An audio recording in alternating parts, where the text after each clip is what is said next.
He put his beautiful young wife Aisha in a veil because he did not want his friends looking admiringly at her.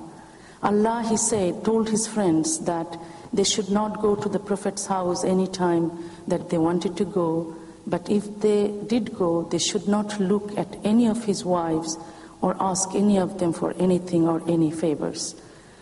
Muhammad was so jealous that he consequently introduced the veil for his wives and ultimately for all Muslim women.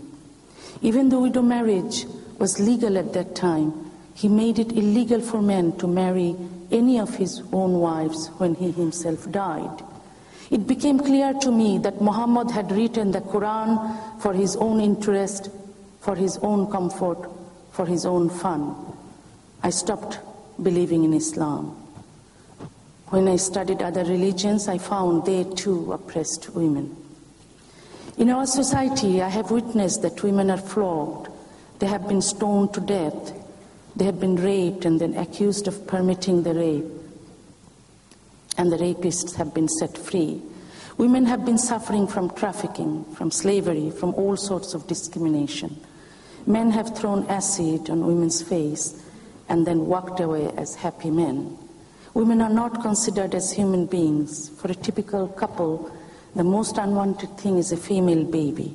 If a female baby is born, either the wife is forced to divorce for her crime of having given birth to a female, or else the wife must spend her life with disgrace.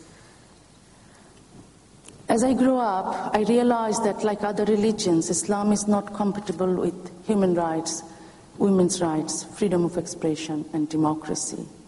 There is no way in a real democracy that separation of religion and state can be neglected. There is no way we can have women's rights if we have religious law. There is no way we can enjoy human rights if we allow religious rules to regulate society. Free speech and expression must include the right to be different and to offend people. A fact most of the people in many countries do not know and do not believe. Without the right to offend, freedom of expression cannot exist. And without freedom of expression, democracy will not work. I'm sure you have heard many times that Islam does not support the killing of innocent people. Allah of the Holy Quran never advocates killing. The killings are the work of a few misguided individuals. Islam, the real Islam, is against violence. Islam means peace. Islam means tolerance. But is this true? Does Islam really preach peace, tolerance, and non-violence? Those Muslims who perpetrate crimes in the name of Allah think differently. They believe that what they do is a jihad or a holy war. They say that killing the non-believers is mandatory for every Muslim. They kill because they think this is what a true Muslim should do. Those who blow up their own bodies to kill the people of different faith or non-believers do so because they think they will be rewarded in paradise. They hope to be blessed by Allah, eat celestial food, drink pure wine, and enjoy sex with 72 virgins. Are they completely misguided? Let's see what the Quran really teaches. The Quran says not to make friendship with Jewish and Christians. Kill the non-believers wherever you find them. Murder them and treat them harshly. The Quran says that all those who disbelieve in Islam will be thrown into hell. They are filthy, untouchable, impure. And Muslims are ordered to fight the non-believers until no other religion except Islam is left. It prohibits a Muslim to be a friend to a non-believer, even if that non-believer is the father or the brother of that very Muslim. It says that the non-believers will go to hell and will drink boiling water. It asks the Muslims to slay or crucify or cut the hands and feet of the non-believers, that they be expelled from the land with disgrace, and that they shall have great punishment in the world hereafter. The Quran says that for those who believe not in Allah and His Messenger, He has prepared for those who reject Allah a blazing fire. Yes, we still have to believe that Allah is great and Allah loves us. Not only the Quran, but also the Holy Prophet Muhammad prescribes fighting for Muslims and tells them it is good for us even if we dislike it.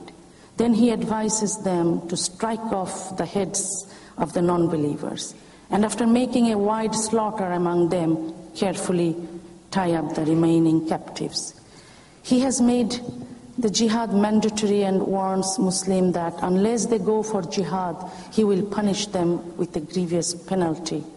Allah speaks to the Prophet Muhammad and says, "O Prophet, strive hard against the non-believers and the hypocrites and be stern against them. They will be burned in hell."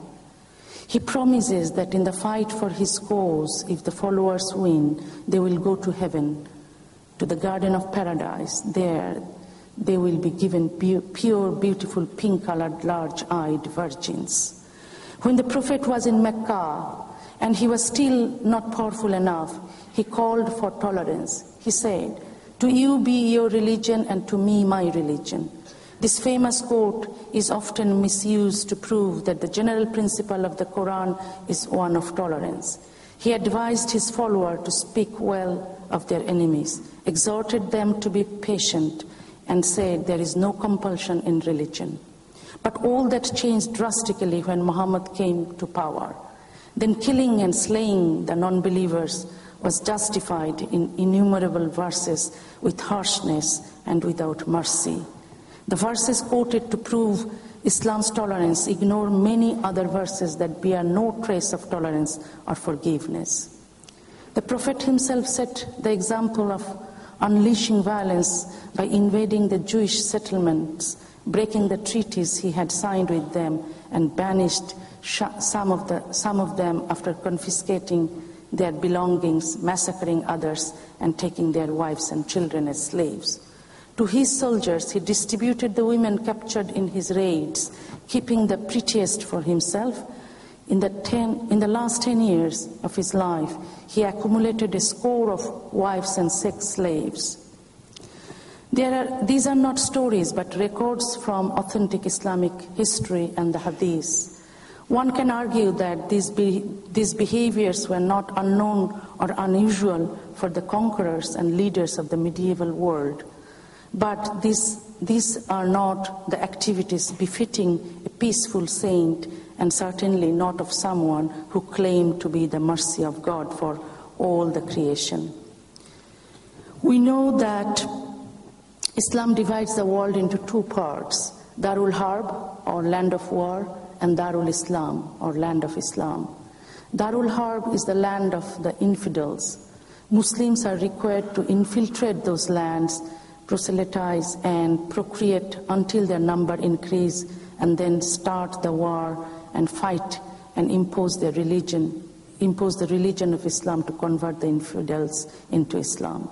Thus, the totalitarian nature of Islam is nowhere more apparent than in the concept of jihad, the holy war, whose ultimate aim is to conquer the entire world and submit it to the one true faith, to the law of Allah. I believe there is no difference between Islam and Islamic fundamentalism. Or at most, there is a difference of degrees, but not of kind. All the tenets of Islamic fundamentalism are derived from the Quran, the Sunnah, and the Hadith.